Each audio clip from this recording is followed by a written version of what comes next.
Well, good morning. I'm going to try and save you a few bucks this morning within your home because there's some small fixes that you can do that will really help out, so when that energy bill arrives, you don't have that shocked look of how expensive it is. Here with Matthew from Reliance Home Comfort. Good to see you, Matthew. Good morning. How are you? Good, buddy. You got everything all closed up here. I do. Is that a good thing or a bad thing to be doing when we're here in the winter? This can be a bad thing during the winter, okay? The sun actually is a heat source, right? So by doing a simple thing like opening your curtains, you can bring natural sunlight into your home, right? So instead of heating your home with a furnace, you can now use the sun and turn your thermostat dial down. We have a curtain here. We have blinds over here. Yes. Difference? Yes. Big difference. So your blinds can still let some light through. You've seen okay. Right now it's kind of coming through a little bit. Yes, it is, right? So curtains can kind of, keep the heat out during the summer, right?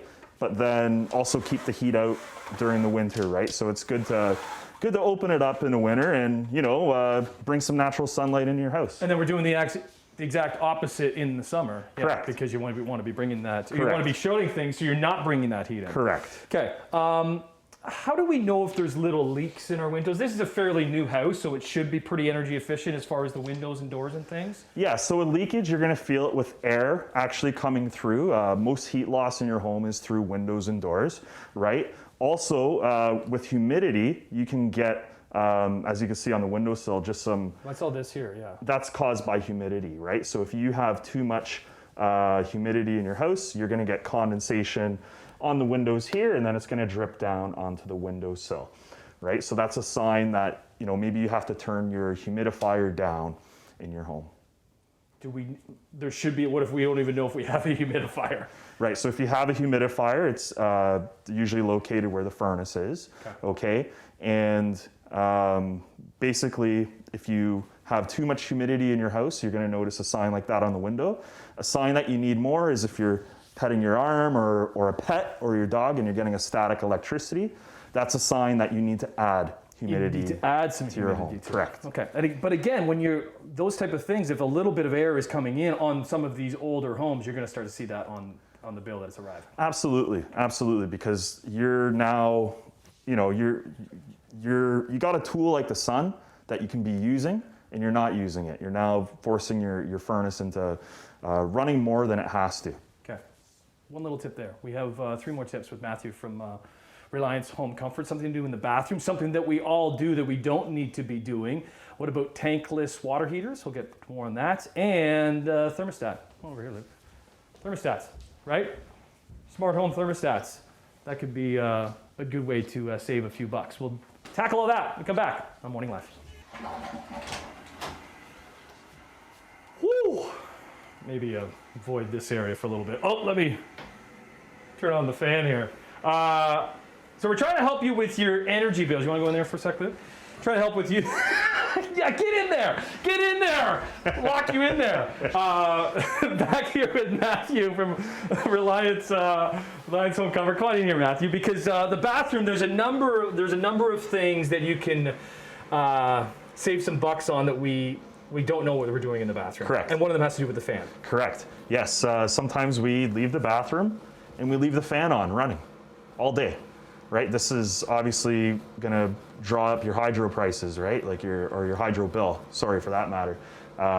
This is something we all do. I'm guilty of it myself. It's just a little change that we can do. We needed it in that instance because I was just in there. Correct. But there's no need to be running it all day. Why do we forget about it? Why do we do that? We just forget about it. Right. You know what I mean? It's an innocent mistake. We all just forget to do it, okay. But it's very common in many homes. Okay. What about when it comes to water? Because we have a little bit of flip around there, Luke. We got a little drip happening on the sink, and I guess this pertains to not just the bathroom, but kitchen or any other areas. This can be kitchen or bathroom, right? A lot of times you just have a little drip. Maybe we're a little too casual turning the water off, and now we got a drip. You're paying for water, right? So when you do leave the bathroom, make sure there is no drip at the sink or no drip at the kitchen if you're in the kitchen. Does it add up? It does add up. It does, after a while. The other thing in the bathroom too is your toilet. Your toilet, especially maybe if you have an older toilet, can be refilling itself and you not even know. So it is helpful to come into your bathroom Like once this in a one's a while. fairly new toilet, right? So there shouldn't be too many issues with this one. It's fairly new. Shouldn't be too many issues, but with older toilets, you know, there might be things in there that need to be repaired, right? So your toilet can actually be refilling itself. So it doesn't hurt once in a while just to take the top off and see if you hear any water running or anything like that. As you can see here, there's no water running. It's not refilling itself. Okay. But again, that could equal out to lower energy bills, lower water bills. Correct. Okay. Maybe give me a courtesy flush there if you could. You got it. Thanks a lot, pal. We'll go downstairs to the basement, talk about tankless water heaters when we come back with Matthew from Reliance Home Comfort on Morning Live. In the basement here, learning a few things back with Matthew from Reliance Home Comfort. And I'm pretty proud of myself, Matthew, because I changed my furnace filter this past weekend. Wonderful. It was it was long overdue though, because it was Yes. disgusting, because like there wasn't as much heat coming from Correct. the vents as there should be. How often should we be changing our? You should be changing them every 2 to 3 months. Okay. I have a bit of a wider filter, Yeah, which that's is a big one, huh? Does it matter? it can, right? So this kind of filter is great for people with allergies, stuff like that. They do grab more particles than the normal filter. Right. This filter is in every 6 months.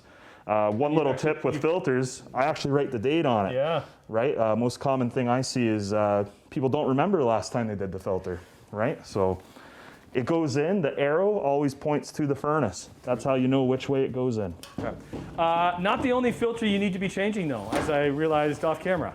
Because I realized I haven't been changing my humidity filter. We were talking about that in the first segment, but this is your humidity. Yes, so this is the humidifier. This is your damper here. So during the winter time, you want to make sure that this is pointing in that direction. That makes the airflow go that way. Your filter is on the inside of the unit. So a lot of people forget about this one. This one gets changed once a year. This is just for heating season only. So this is what your humidifier filter looks like. If you're not changing it and it's really dirty, is that bringing up the price of your bills because it has to work that much harder? It won't bring up the price of your bill, but what will happen is you'll get water leaks, you know, in and around the furnace. And then if you have water leaks in and around the furnace, this can lead to damage to the furnace, which can lead to potential bills, you know, having a serviceman come into your house. You mentioned water. Beside you is your water heater. Yes. Okay, so another option besides having a water heater is a tankless water heater. Correct. Advantages, disadvantages? Well, advantages is like most people in their basements, it's a storage area, right? So people are running out of places to store things, right? So have you had a tankless water heater? This area now can be used for storage. A tankless just gets mounted onto the wall. So that's a great advantage. So this is filled with water right now. Is it hot water? It is hot water all the time. So when you aren't using this, it's still heating itself, which is, you know, very inefficient. A tankless water heater, you only heat what you need. That's the advantage to having a tankless. You only heat it up when you're using it. As of, you know, and this one, you know, it's heating all the time. Is there disadvantages to a tankless? Disadvantage to tankless, you know, they're just a bit more expensive. A little more expensive. Sometimes there's, you know, some installation costs with that, right? But in the long run, if you look at the whole game, you'll be saving money because it's not heating water. Correct. Long term, you are saving money on the gas bill. Correct. Okay. Let's go upstairs because Absolutely. you have a Nest thermostat which you can be controlling, and the benefits of that when we come back with Matthew from Reliance Home Comfort on Morning Live. Hey Google, turn the heat to 71. Got it. Setting the heat on the dining room to 71 degrees. That's so weird. Well, because I don't have this, but this is technology. This is the Nest thermostat. Back with Matthew from Reliance Home Comfort. Hello. You gotta love that, man. Oh yeah, it's pretty neat. Has helped me a lot on my energy bill since I put this in. My hydro consumption has went down. You know, you don't really want this thing running when you're not even home, right? So that's the benefit of something like Nest, or there's other ones out there too. That are able to control. Correct. Absolutely. The temperature and are adjusting the temperature at all times. Yes. So with this particular thermostat, it memorizes your pattern. So it knows when I leave, it knows when I go to bed. It knows at what time of day I want the temperature to come up, at what time of day it wants the temperature to come down. How does it know that? Just from your daily It use? memorizes your patterns. Yes, yes. So I actually have an app on my phone, where it knows You're where I am. controlling it, so I can you don't control even, it. you don't even need to control it on your phone. It already knows. It already knows. Like when you're walking out the door for work, it will bring the temperature down because it knows you're not home. That's correct. It will know. It will know. So sometimes, if right now we can't go because of pandemic, but if I'm away on vacation, I might come home to a cold house because it knows I'm not Right. home. Right? But you could be on your way home. You could be increasing the temperature. That's right. So I do that. Because I think they're not cheap, right? They're a little bit more expensive. They are. But when you work in the cost into the money that you're saving because you're not always running the furnace or running the air conditioner. Correct. Yes, you do save money in the long run, right? So it a lot of times we're using it when we shouldn't be using it. You can make a small saving here and there, and after a while, it all adds up. And we started with the windows and doors. Yes. Opening those up, bringing the sun in. Correct. In the winter months. That will also help with your Yes. thermostat and the temperature in your house. Yes, and now sometimes what can happen is if your thermostat is in an area that's getting direct sunlight onto the thermostat, that can manipulate the temperature that it's reading, right? So sometimes, having your thermostat in the right location can be really important to how you heat and cool your home. Would you recognize my name? Yes. Hey Google, turn the thermostat up to 75. Sure. Set the Yeah. temperature to 75 degrees.